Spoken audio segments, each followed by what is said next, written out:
शंकर भगवान ने देवी पार्वती को कथा की महिमा सुनाई। कृष्ण कथा सुर तरु की छाया, दुख भय दूर निकट जो आया। ये कल्प वृक्ष की छाया के समान है। कल्प वृक्ष के नीचे बैठ जाए और जिस वस्तु की कामना करे वो उसे प्रकट कर देता है, इच्छा पूरी कर देता है। तो ऐसे ही एक कल्प वृक्ष की छाया है। छाया का जो सुख है, आनंद है, वह वो जानता है जो पथिक है, जो रास्ते में चल रहा है और बड़ी गर्मी लग रही है या उसके पांव जल रहे हैं गरम रेते में, तो जिसके पांव जल रहे हों बड़ी जेठ की दोपहरी में, तो किधर को भागता है? छाया की ओर। वो जानता है कि छाया में जाके सुख मिलेगा, आनंद मिलेगा। तो ये जो कथा है ये सुरतरु उस कल्प वृक्ष की छाया है। अब इसके नीचे वही तो आएगा जो छाया का आनंद लेने वाला होगा। जो आ जाएगा उसे मिलेगा, जो आएगा ही नहीं उसे मिलेगा नहीं। कथा की महिमा सुना। पार्वती जी हाथ जोड़ के बोली, महाराज कृपा करो मुझे कथा सुना। भोलेनाथ ने कथा सुनने के लिए बड़ा कठिन नियम बता। बोले देवी ये कथा कोई साधारण नहीं है, इस कथा को हम तुम्हें एकांत में सुनाएं। महाराज एकांत में क्यों?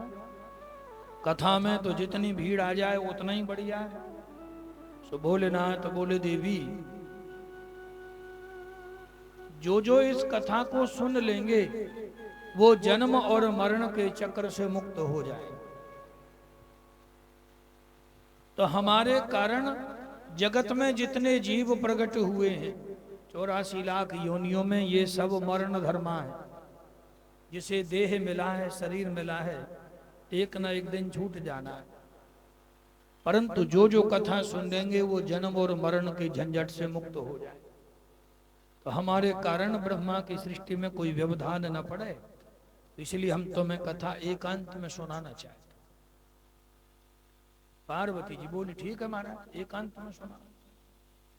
भोलेनाथ कथा का दूसरा नियम बताए। देवी हम जब कथा शुरू कर देते हैं तो फिर कथा में दिन नहीं गिनना कि ये 2 दिन चलेगी कि 6 दिन चलेगी कि 7 दिन चलेगी।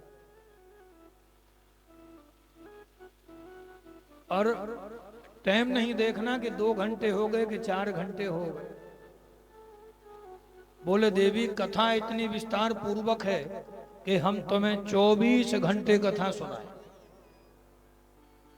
1 मिनट का विश्राम लेंगे, अगले दिन की कथा फिर चालू। तो 1 मिनट के विश्राम में तो शरीर की भी कोई दिनचर्या नहीं हो पाए।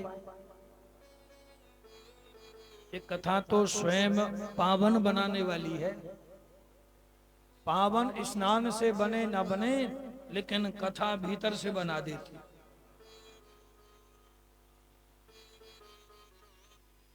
कथा वक्ता, श्रोता और प्रश्नकर्ता, ये तीनों को पवित्र बनाती है भगवान की कथा। अंतःकरण को पावन कर देगी। तो देवी कथा सुनने के लिए तुम्हें आलस्य, नींद, भूख, प्यास, काम, क्रोध सब छोड़ना पड़ेगा। पार्वती जी बोली महाराज ठीक है, बताइए कितना कठिन नियम है, लेकिन फिर भी मैं धारण करूंगी, आप मुझे कथा सुनाए। भोलेनाथ बोले देवी एक छोटा सा नियम और है। हम जब कथा शुरू कर देते हैं और जब हमें आनंद आता है तो हम अपनी दोनों आंखें बंद कर लेते हैं, आंख मीच के कथा सुनाते। आनंद जब आता है, स्वांतः सुखाय तुलसी रघुनाथ गाथा, ये भगवान की जो कथा है ये अंतःकरण में सुख देने के लिए है। भीतर से तुम्हें यदि कोई सुखी बना सकता है तो भगवान की कथा बना सकती है। और दुनिया का कोई भी साधन तुम्हें प्राप्त हो जाए वो तुम्हें सुखी नहीं बना सकता। भगवान की कथा ही सुखी बनाएगी, संतोष प्रदान करेगी, आनंद प्रदान करेगी, ज्ञान प्रदान करेगी।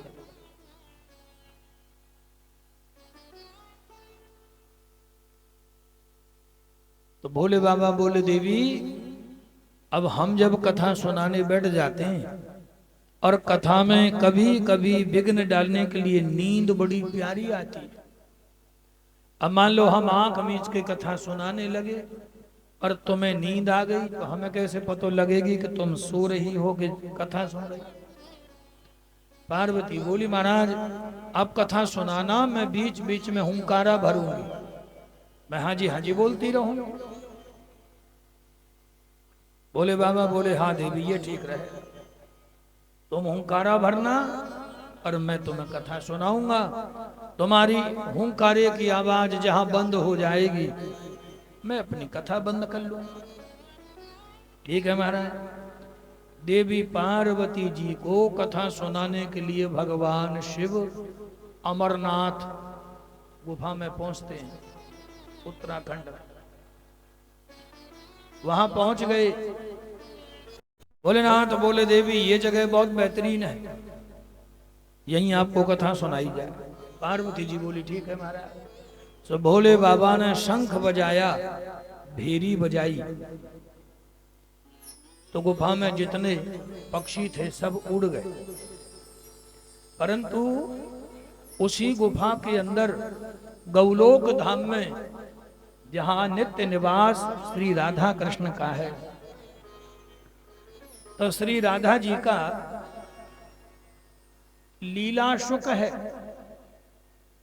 तोता, जिसका नाम है कलवाक।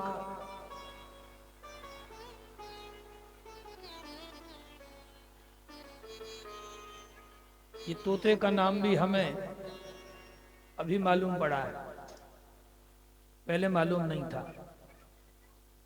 जगत गुरु राम भद्राचार्य जी के मुखारबिंद से प्रसंग सुन रहे थे, उन्होंने तोते का नाम बताया।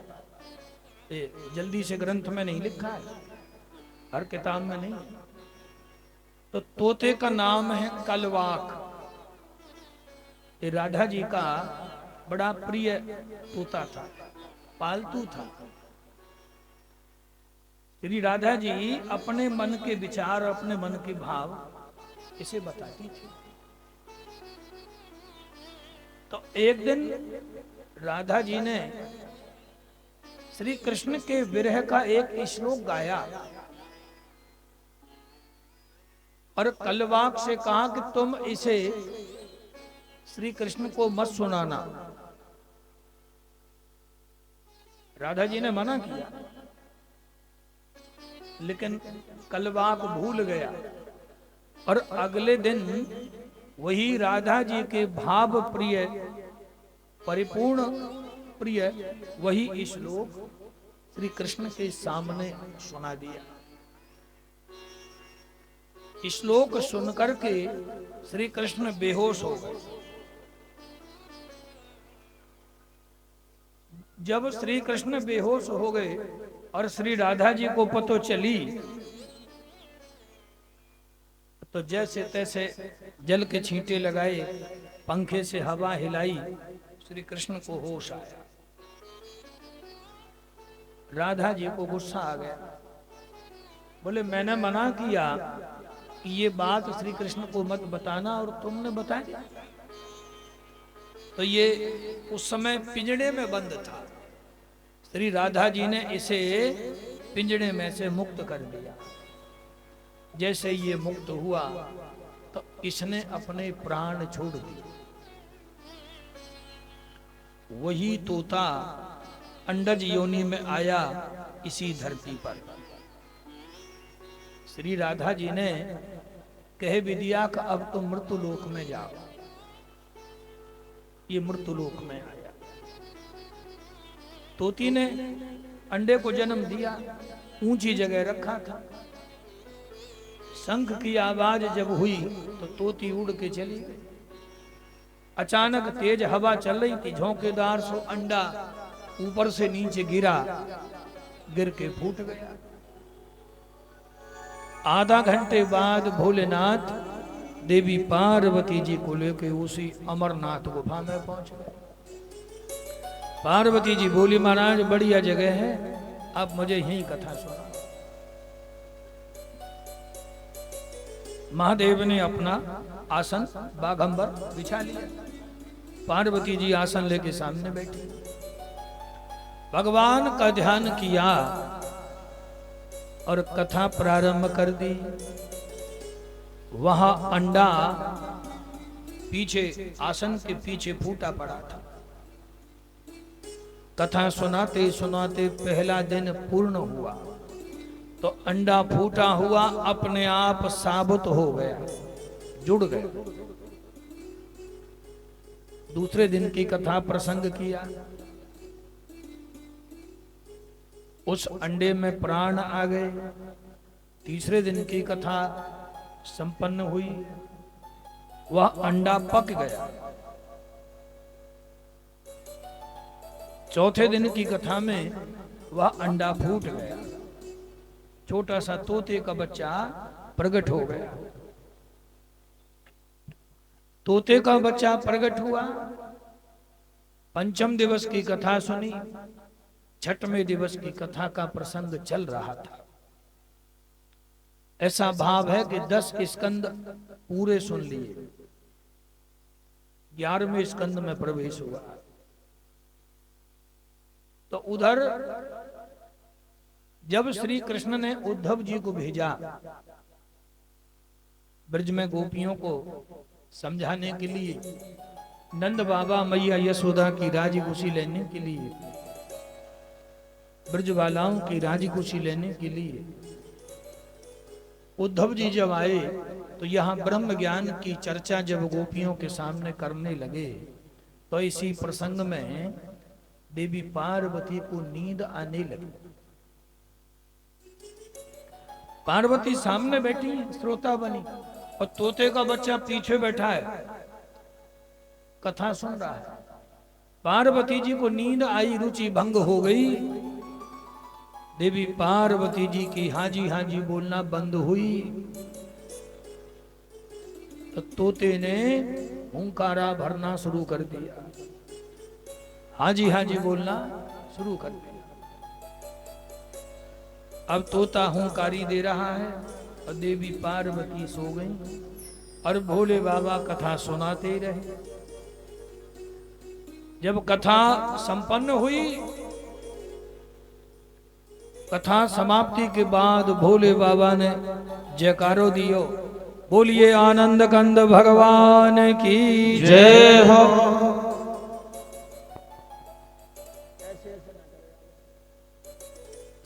देवी पार्वती जी को जब कान में जयकारे की आवाज गई तो नींद भंग हुई।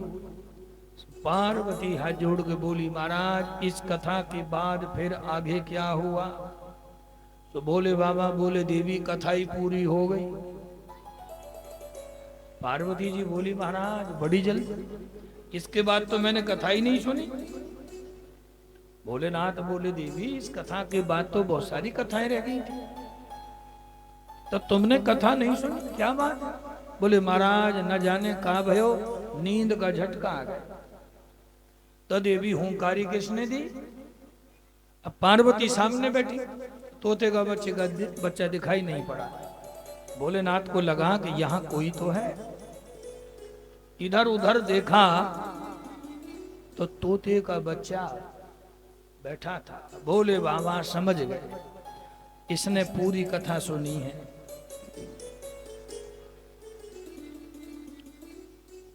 लेकिन जो पार्वती को कथा की महिमा सुनाई, कथा का प्रभाव सुनाया, जब पार्वती ने कथा सुनी नहीं तो इनके ऊपर उसका प्रभाव होगा कैसे, असर कैसे हो?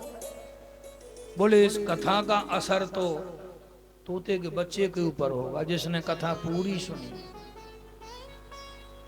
इस कथा को करवाने का जितना महत्व माना गया, उससे कई गुना ज्यादा महत्व सुनने का माना गया।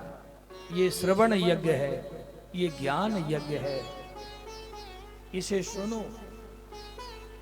आयोजन कौन करा रहा है ये ना पूछो, तुम उसमें कितना सहयोग दे सकते हो, किस प्रकार से सेवा कर सकते हो, कितना पुण्य उसमें से लूट सकते हो, ये तुम्हारे ऊपर है। भाई कोई लाख रुपया, 2 लाख रुपया, 10 लाख रुपया, 50 लाख रुपया, 1 करोड़ रुपया खर्च करके कथा करावे तो पंडाल में बैठा, अब उसका कोई पड़ोसी, कोई रिश्तेदार, कोई संबंधी, कोई मित्रगण वो कथा में अगर 10 रुपया या 50 रुपया या 100 रुपया चढ़ावे तो उस कथा में से वो 10 रुपए का, 50 रुपए का, 100 रुपए का पुण्य का भागीदार हुआ कि नहीं हुआ? तो फिर कथा अकेले की कहां हुई? कथा अकेले की कभी होती नहीं।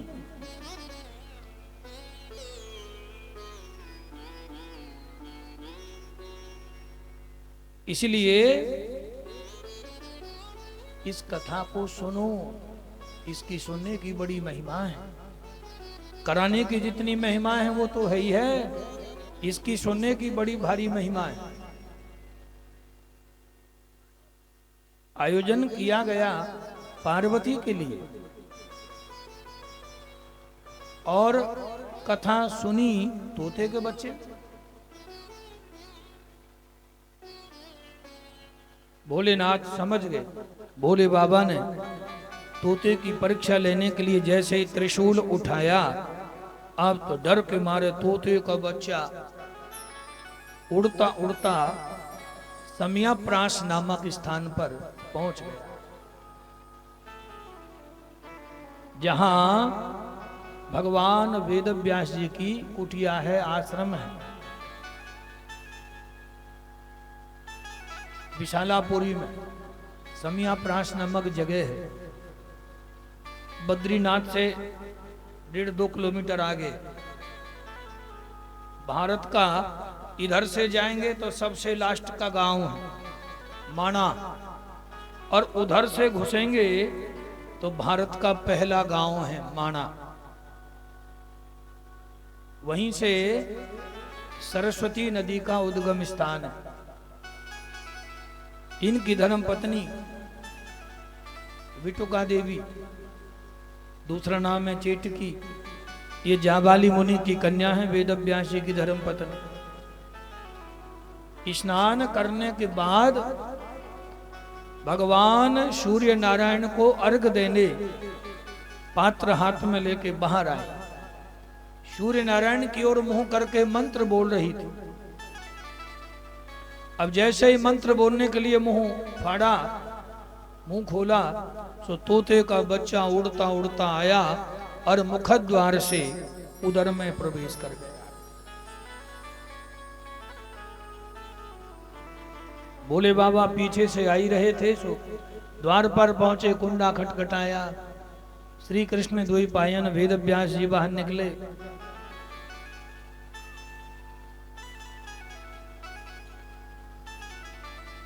भोलेनाथ को द्वार पर खड़ा देखा, प्रणाम किया। भोलेनाथ बोले, हमारा एक शत्रु है, हमारी कथा उसने चोरी से सुनी, उसे ढूंढो, आपके घर में घुसा है। अब भोलेनाथ परख रहे हैं कि ये कथा का अधिकारी है कि अनाधिकारी।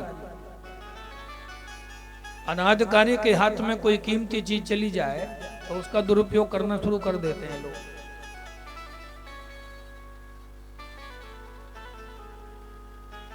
ज्ञान को पहचानने वाला केवल ब्राह्मण है। ब्राह्मण के सिवाय ज्ञान को और कोई पचाता नहीं। किसी ने 4 लाइनें संस्कृत की याद कर ली तो महाराज चला जाएगा शास्त्रार्थ करने और कहेगा ये तो हमारे सामने कुछ नहीं जानते, हम ही ब्रह्म ज्ञानी हैं। ज्ञान को पहचानने वाला ब्राह्मण है और धन को पहचानने वाला बनिया है वैश्य। कितना धन है पता नहीं लगेगा, उसके आचरण से, व्यवहार से, कर्म से आप अंदाज नहीं लगाएंगे। और कभी भी अभिमान नहीं होगा धन का। और किसी को मिल जाएगा महाराज, आए दिन लड़ाई झगड़ा उपद्रव कुछ ना कुछ करना शुरू कर दे। और बल को बचाने वाला क्षत्रिय, अन्य किसी को बल मिल जाए तो उसका दुरुपयोग हो जाए। तो भोले बाबा परख रहे हैं कि अधिकारी के हाथ में कथा गई कि अनाधिकारी के हाथ में। वेद व्यासी ने पूरी कुटिया ढूंढ ली, कोई नहीं। बोले महाराज हमारे घर तो कोई है ही नहीं। भोलेनाथ ने आंख मींच के ध्यान लगाया, बोले तुम अपनी धर्मपत्नी को पूछो। वेद व्यासी आए और धर्मपत्नी से पूछा, देवी तुमने किसी को आते जाते देखा हो? जैसे ही पूछा तो बोली महाराज मैं जैसे ही भगवान सूर्य नारायण को अर्घ दे रही थी तो मुझे लगा कि मेरे मुख द्वार से कोई उदर में प्रवेश कर गया।